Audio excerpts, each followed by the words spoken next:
Kita akan secara bergantian membacanya. Kita hanya membacanya sampai ayat yang kelima saja ya. Saya yang ganjil, Bapak Ibu Saudara sekalian, ayat yang genap. Demikianlah firman Tuhan, hasil pembenaran. Sebab itu, kita yang dibenarkan karena iman, kita hidup dalam damai sejahtera dengan Allah oleh karena Tuhan kita Yesus Kristus.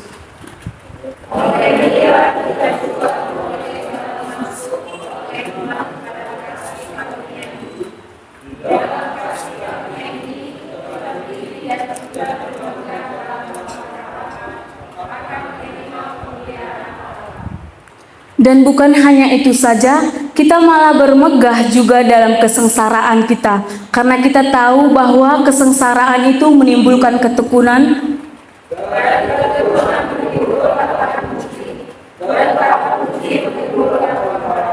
Kita sama-sama. Dan pengharapan tidak mengecewakan, karena kasih Allah telah dicurahkan di dalam hati kita oleh Roh Kudus. Haleluya. Berkatilah kita yang membaca, terlebih kita yang melakukan firman Tuhan. Bapak Ibu, pasal yang kelima ini berkaitan dengan pasal yang pertama sampai pasal yang ke-8. Nah, jadi ada anak kalimat yang selalu diulang-ulang. Nah, jadi itulah pasal ini berkaitan dengan ayat sebelumnya dan sesudahnya. Nah, jadi sebab itu kita yang dibenarkan karena iman. Nah, secara singkat Paulus menjelaskan di sini mulai dari pasal yang pertama sampai dengan pasal yang keempat bahwasanya seseorang itu dibenarkan karena kepercayaannya. Seseorang itu dibenarkan karena imannya kepada Tuhan. Nah, bukan karena hukum Taurat, bahkan bukan karena perbuatannya, tetapi Tuhan membenarkannya karena iman. Nah, kita tahu ketika Tuhan Yesus belum membenarkan kehidupan kita, kita berada dalam dosa. Nah, karena dosa keturunan yaitu Adam dan Hawa. Nah, jadi seseorang itu bisa masuk ke dalam kerajaan Allah itu hanya karena satu persyaratannya, yaitu karena percaya.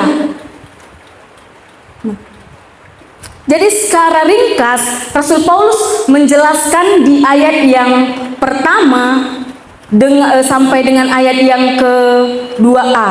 Nah, seseorang yang sudah dibenarkan karena iman akan berdampak.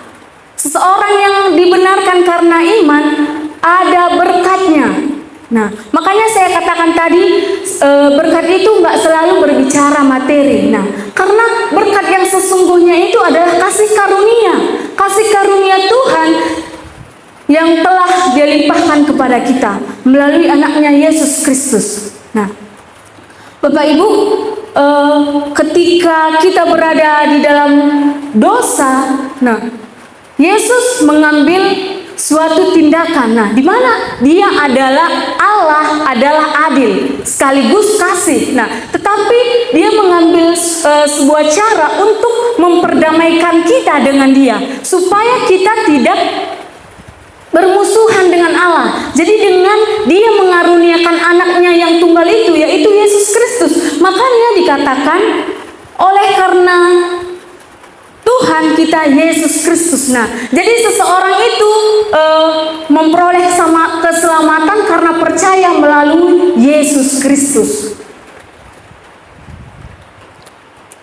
Nah, jadi seseorang yang sudah percaya itulah berkat Tuhan. Nah, itulah berkat Tuhan yang sesungguhnya. Karena kita sudah dibenarkan oleh Tuhan. Nah, dilanjutkan lagi, oleh Dia kita juga beroleh jalan masuk. Artinya Bapak Ibu, tidak perlu lagi melalui perantara kita datang kepada Yesus. Karena apa? Karena kita sudah beroleh jalan masuk untuk bertemu dengan Yesus lewat hadiratnya. Nah, makanya dikatakan Kita memperoleh jalan masuk oleh iman, oleh kepercayaan kita masuk ke dalam kasih karunia Allah itu. Nah, jadi kita yang sudah percaya ada berkat yang kita terima. Kita diselamatkan, tidak hanya diselamatkan Bapak Ibu. Yang pertama kita lihat, kita beroleh hidup damai sejahtera. Nah, itu yang dikatakan Rasul Paulus ketika seseorang itu percaya. Nah, dia dibenarkan oleh imannya melalui Yesus Kristus, maka dia beroleh hidup damai sejahtera. Nah, kalau kita tahu, kita tidak bisa mendapatkan damai sejahtera di dunia ini. Kita tidak bisa mendapatkan damai sejahtera karena perbuatan kita, tetapi kita bisa mendapatkan damai sejahtera itu melalui pembenaran Tuhan, melalui pembenaran Tuhan dari Yesus Kristus. Nah, jadi seseorang yang sudah percaya maka hidupnya akan berubah. Hidupnya akan tidak sama lagi sebelum dia percaya atau beriman kepada Tuhan. Nah, jadi hal yang pertama ketika kita sudah dibenarkan oleh Yesus Kristus, maka kita beroleh hidup damai di dalam Tuhan. Makanya saya katakan, meskipun harta kita banyak, keluarga kita harmonis, tetapi kalau tidak ada damai itu sia-sia. Nah, banyak orang Kristen yang ingin memiliki damai, tetapi dia tidak mencari damai yang sesungguhnya itu. Nah, jadi Bapak Ibu, damai yang sesungguhnya itu kita temukan bersama Yesus Kristus. Amin Bapak Ibu. Haleluya. Nah, jadi yang pertama itu kita memiliki damai bersama Allah. Bukan hal yang mudah seseorang bisa menemukan damai. Nah, tapi butuh pengorbanan, butuh kerja keras melalui kepercayaan kita. Banyak orang Kristen yang mau diberkati, tetapi dia tidak mencari sumber dari berkat itu. Kenapa Bapak Ibu? Karena dia mengandalkan kekuatannya. Karena dia mengandalkan kehidupannya. Saya bisa. Nah, tetapi karena Allah mengaruniakan anaknya Yesus Kristus, maka semuanya bisa kita lakukan. Makanya dia lanjutkan lagi di ayat 2b dikatakan, di dalam kasih karunia ini kita berdiri dan kita bermegah. Arti kata bermegah di sini bersukacita. Bersukacita di dalam pengharapan. Nah, jadi pengharapan yang dimaksud di sini yaitu pengharapan karena penuh dengan keyakinan. Penuh dengan keyakinan akan kenyataan bahwa masa depan telah menjadi masa kini. Itu yang dinyatakan oleh Rasul Paulus. Nah, jadi kita sebagai orang Kristen untuk menuju kasih karunia itu bukan sesuatu hal yang mudah, bukan sesuatu hal yang mudah kita lewati, tetapi dilanjutkan lagi dikatakan, dan bukan hanya itu saja. Nah, kalau kita lihat tadi Paulus sudah mengatakan kita beroleh kasih karunia. Tetapi kenapa dilanjutkan lagi di ayat 3 ini? Dan bukan hanya itu saja, kita malah bermegah juga dalam kesengsaraan, bersuka cita di dalam kesengsaraan.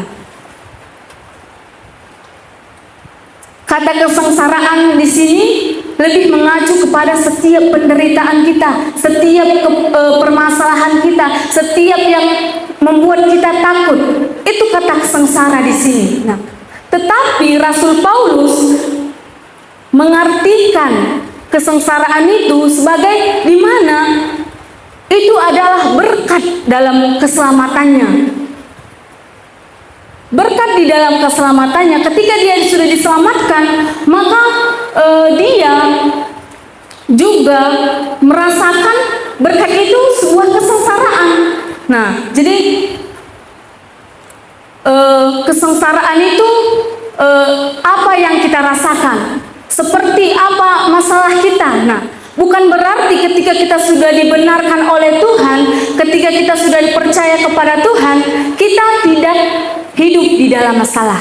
Tidak, Bapak Ibu. Tetapi ketika kita sudah dibenarkan untuk mendewasakan kerohanian kita itu, yaitu dengan kesengsaraan yang kita alami. Nah, jadi kesengsaraan di sini dengan kesengsaraan yang kita sebelum percaya itu berbeda, Bapak Ibu. Nah, jadi kalau kesengsaraan kita ketika kita belum percaya itu bisa membuat kita cemas, takut, khawatir. Nah, tetapi kalau kesengsaraan yang dimaksud di sini itu di mana kita mengandalkan Tuhan itu dengan sungguh-sungguh. Kita mengharapkan kekuatan Tuhan itu melalui Roh Kudus yang telah Tuhan curahkan di dalam kehidupan kita. Itu dikatakan di ayat 3 ini. Nah, jadi Bapak Ibu, dikatakan karena kita tahu bahwa kesengsaraan itu menimbulkan ketekunan, dan ketekunan menimbulkan tahan uji, dan tahan uji menimbulkan pengharapan. Nah, jadi dalam pengharapan kita itu tidak akan sia-sia. Jadi yang kedua itu Bapak Ibu, kita memiliki pengharapan. Berkat yang kedua itu kita memiliki pengharapan. Nah, jadi berbeda pengharapan kita ketika kita sudah mengenal Tuhan dengan sebelum kita mengenal Tuhan. Nah, firman Tuhan katakan seseorang yang dewasa rohani itu ketika dia melakukan dan mendengarkan firman Tuhan, dan yang kedua itu melalui penderitaan atau kesengsaraan yang dia alami. Nah, itu yang firman Tuhan katakan. Nah, jadi iman kita bisa bertumbuh karena kita bisa mengalami situasi-situasi yang sulit. Di mana situasi-situasi yang sulit itu membuat kita bergantung sepenuhnya kepada Tuhan. Jadi pengharapan kita di dalam Tuhan tidak pernah sia-sia. Tidak pernah kita dikecewakan. Karena apa? Dilanjutkan lagi. Karena kasih Allah telah dicurahkan di dalam hati kita oleh Roh Kudus. Jadi ketika kita berharap, bahkan pengharapan kita tidak sesuai dengan yang kita inginkan, tetapi kita yang sudah dibenarkan oleh Kristus, maka kita bisa mengambil sesuatu yang membuat hati kita tenang. Nah, makanya dikatakan ini merupakan kesengsaraan menimbulkan ketekunan. Nah, kalau kita tahu pembuatan pot atau guci ini membutuhkan proses. Tidak bisa pot ini langsung seperti itu, tapi membutuhkan proses. Begitu juga dengan iman kita. Iman kita dewasa karena kita mengalami setiap masalah-masalah, setiap pergumulan-pergumulan, setiap kesulitan-kesulitan yang ada di dalam kehidupan kita. Di situ kita bisa melihat karya Tuhan itu nyata dalam setiap kehidupan kita. Jadi Bapak Ibu, ketika kita di dalam Tuhan, bukan kita terlepas dari situasi yang sulit, bukan kita terlepas dari kesengsaraan, tetapi ketika kita hidup di dalam Tuhan, kita semakin diuji, iman kita semakin diuji, sebagaimana kita akan menjadi serupa dengan Kristus. Nah, mungkin di tempat ini berbeda setiap permasalahan kita. Ketika kita sudah mengenal Tuhan, ketika kita sudah percaya sepenuhnya kepada Tuhan, begitu banyak kesulitan, begitu banyak masalah yang kita hadapi. Nah, tetapi berbeda ketika kita belum mengenal Tuhan. Roh Kudus yang selalu memberikan kita kekuatan, Roh Kudus yang selalu memberikan kita pengharapan. Nah, makanya di dalam kehidupan kita ini tidak ada sesuatu yang mudah. semuanya membutuhkan perjuangan. Tetapi kita yang sudah hidup di dalam Kristus, Roh Kudus yang akan menolong kita. Kalau Tuhan sudah menyelamatkan kita, maka dalam setiap proses kehidupan kita, Tuhan tidak akan meninggalkan kita. Tidak akan pernah Tuhan meninggalkan kita. Hanya Tuhan melihat seberapa kuat iman kita, seberapa besar iman kita percaya kepada Tuhan. Jangan nanti Bapak Ibu, ketika hidup kita percaya dan belum percaya, kita sama saja. Nah, Rasul Paulus katakan, kehidupan seseorang setelah dibenarkan, dia akan mengalami perubahan. Yang dahulunya dia suka melakukan kejahatan atau dosa, tetapi ketika dia sudah dibenarkan oleh Tuhan, maka dia berbalik dari jalan itu. Nah, kalaupun dia mau melakukan dosa, dia pikir-pikir untuk melakukan hal itu. Nah, saya juga berharap kita semua di tempat ini bisa jauh dari dosa. Kenapa? Karena kita sudah diselamatkan. Nah, orang yang sudah diselamatkan, maka bebas dari murka Tuhan, bebas dari kuasa maut. Firman Tuhan katakan di ayat di pasal berikutnya. Jadi kita sebagai orang percaya, kita harus mengalami perubahan di dalam Tuhan. Jangan permasalahan kita itu, jangan masalah kita itu yang membuat kita semakin jauh dari Tuhan. Ketika kita sudah percaya, ya terus berharap kepada Tuhan. Di saat kita tidak kuat, maka Tuhan akan memberikan kekuatan lewat Roh Kudus yang ada di hati kita, di dalam kehidupan kita. Sedikit Bapak Ibu, ketika saya masuk ke kampus saya STTII, nah bukan sesuatu hal yang mudah. Nah, bukan sesuatu hal yang mudah. Kenapa saya katakan demikian? Karena ketika saya masuk ke STTII, begitu banyak permasalahan saya, di mana orang tua saya yang dahulunya tidak pernah sakit, tapi ketika saya mau masuk ke STTII, orang tua saya tiba-tiba sakit, mama saya tiba-tiba pendarahan. Nah, jadi itu membuat saya lemah. Itu membuat saya tidak mempunyai pengharapan. Nah, padahal kita sudah dibenarkan oleh Kristus karena iman kita. Nah, tapi kenapa saya lemah? Karena saya tidak bergantung sepenuhnya kepada Tuhan. Nah, jadi dalam saya mau kuliah itu saya ragu-ragu. Padahal saya sudah pernah kuliah sebelumnya. Karena saya tidak damai dengan tempat saya kuliah itu, saya nganggur dulu setahun. Jadi saya masuk ke STTI itu menunggu ada sekitar 6 bulan karena saya berhenti dari perkuliahan saya sebelumnya. Nah, tapi ketika saya mau masuk ke STTI, begitu banyak permasalahan dalam kehidupan saya. Baik ekonomi orang tua tidak merosot, bahkan banyak hal yang tidak bisa dipikirkan. Tetapi saya bisa ada sampai hari ini karena pertolongan Roh Kudus. Begitu juga dengan kehidupan Bapak dan Ibu sekalian. Tidak bisa kita andalkan kekuatan kita untuk menghadapi dunia yang semakin jahat ini. Tetapi kita bisa mengandalkan Roh Kudus yang sudah tinggal di dalam hidup kita. Nah, jadi Bapak Ibu, tidak ada sesuatu yang membuat kita jauh daripada Tuhan. Untuk itu kita terus berharap kepada Tuhan. Masalah kita tidak membuat kita jatuh, tetapi masalah kita dikatakan di sini membuat kita semakin mengandalkan Tuhan, membuat kita semakin dekat kepada Tuhan.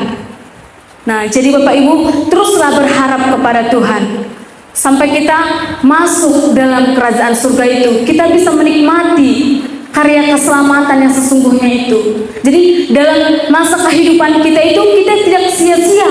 Kita tidak sia-sia dalam percaya kepada Tuhan. Karena apa? Sudah ada jaminan kita kehidupan yang kekal. Nah, untuk masuk ke dalam kehidupan yang kekal itu, yang saya katakan tadi banyak proses. Tapi jangan karena proses itu kita mundur, tetapi biarlah karena proses itu kita semakin kuat, kita semakin teguh di dalam Tuhan. Amin Bapak Ibu. Haleluya. Jadi inilah firman Tuhan kita pada malam hari ini. Biarlah karena pembenaran Allah kita diselamatkan karena iman kita percaya sungguh-sungguh kepada Tuhan. Bahkan ketika kita ada di situasi yang mungkin tidak kita senangi, kita bisa kuat karena Tuhan ada bersama dengan kita.